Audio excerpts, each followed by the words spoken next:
Eagles pala si Sir. Oh, mga Eagles pumuputok talaga yung mga yun. May mga samahan yan. Samahan kami. Oh, yes sir.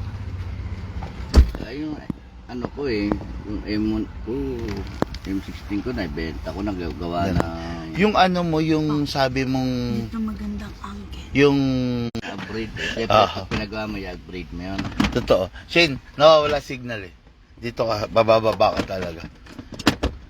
Kasi pero tignan mo, baka kuha dyan. Ayan. Okay guys, touchdown Tagaytay. Kasama ko rito si Sir Romel. Hello sir. Bali Eagle sir, no? Shoutout mo yung mga kuya natin dyan. Mga kakuya, Eagles, Tipid sa words to. Ngayon lang siguro na vlog si sir. Medyo mahiyain pa eh, no? Okay guys, no, unit ng ating Airsoft, nakita nyo, no? Actually, Glock talaga to, Glock 18. From Glock 18, nagbago siya sa Glock 17. Tapos, pinakita niya sa akin yung live niya, no? So, kaya, nag-iba na naman na napunta tayo sa Sig Sauer, okay? Same dun sa, halos dun sa live ni Sir. Siguro kung may pagkakaiba, yung ibang detalye lang, no?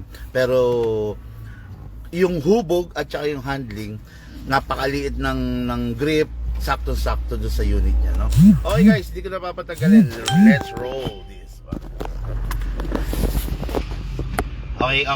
Ayan, ito yung unit niya, yung Sig Sauer. Bali sa tunay 9mm to, no? Sa replica ng 9mm. And start ko na sana. What good and special about this mga Airsoft, no? Balancing ang unit na to, no? Hindi tulad ng caliber 45 na kadalasan ng weight nasa harap. Ito balancing siya. Same siya ng mga Glock, ng mga Shadow. Kaya masarap gamitin lalo na pag mga practical shooting yung mga ganito mga unit, no? Tapos start na natin, sir. This is the magazine. High capacity na rin to, sir. Maximum of 20, I think 25 rounds. Pero wag mo nang pupunuin, sir. Kahit 20 rounds lang pwede na. Para hindi naman masira yung spring. Ang lakas kasi ng spring nito, bagong-bago. Kayang-kayang basagin to, kaya kailangan mag-ingat din si sir. Okay, so start ko na, sir, ha. Meron tayong ginagamit, sir, ng silicone oil. Okay? Silicone oil, press mo yung valve dito. Tapos sprayan mo yan.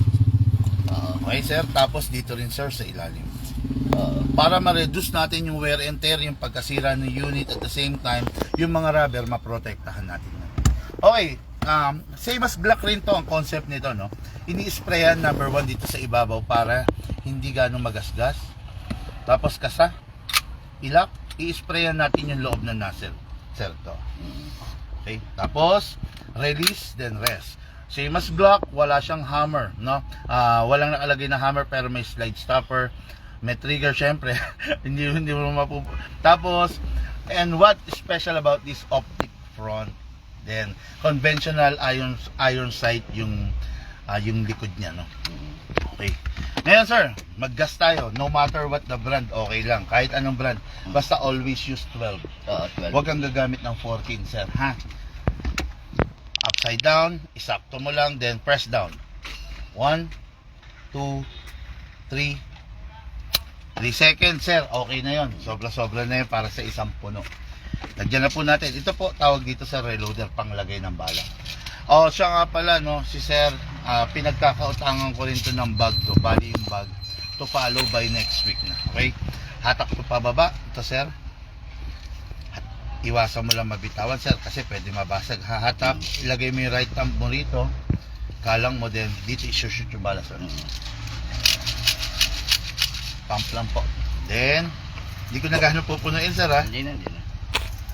I-align lang natin, no, yung bala. Yan. Ganito yung proper orientation, mga ka-airsoft. Alternate siya para hindi siya, hindi magmi-misfeed. Pasok sa unit. Malakas. Kasa. Ready to fire. Sir, firing po.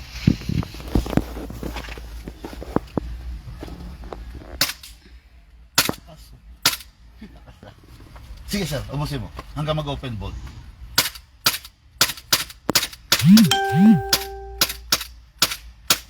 Yan, open bolt. Okay guys, no? Open bolt. Open bolt kasi wala ng bala. Next thing to do, release the magazine. Then the slide. Then rest the hammer by pressing the trigger. Ang hammer nasa loob. Unit ng ating Airsoft ngayon, lifetime service warranty. Just in case may problema sir, tawagan nyo kami.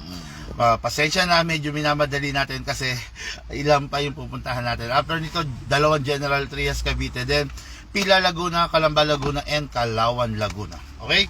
Guys, thank you po. Have a blessed day to all.